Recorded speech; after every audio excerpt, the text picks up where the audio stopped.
comment réduire les hallucinations. Les hallucinations, pour faire très simple, c'est quand l'IA invente une réponse ou donne une réponse qui est fausse. Théoriquement, quand vous donnez des instructions, donc quand vous faites un prompt, vous donnez à l'IA un maximum d'informations. Elle va utiliser ces informations pour aller chercher dans des sets de données les informations qui correspondent. S'il lui manque des informations, elle va aller imaginer des choses ou elle va faire des hypothèses qui va faire qu'elles vont aller dans des sets de données qui ne sont pas forcément les bons. Je vous donne un exemple qui marche bien en français, qui marche moins bien en anglais. Si je dis à une solution d'IA générative, crée un visuel avec un avocat, eh bien, elle a le choix entre un avocat, le légume, le fruit, et l'avocat, l'homme ou la femme en robe d'avocat. Si vous lui dites crée un visuel avec un avocat et une crevette, ou crée un visuel avec un avocat en train de plaider, là, l'IA a suffisamment d'éléments pour aller chercher dans le bon set de données. Vous voyez que le prompt est important et ce que l'on met dans le prompt. Toutes les informations qui donnent des éléments de contexte vont aider l'IA à vous donner une réponse qui est la plus sûre et la plus juste possible.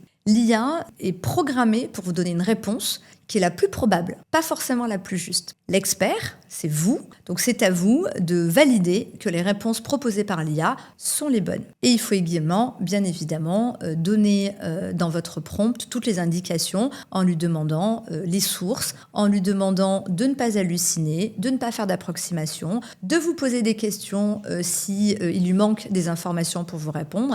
Il faut vraiment muscler le prompt pour pouvoir avoir une réponse aussi claire et juste que possible. Et pour information, enfin pour rappel du moins, il n'y a pas de mauvaise réponse. Pour moi, il n'y a que des questions mal posées.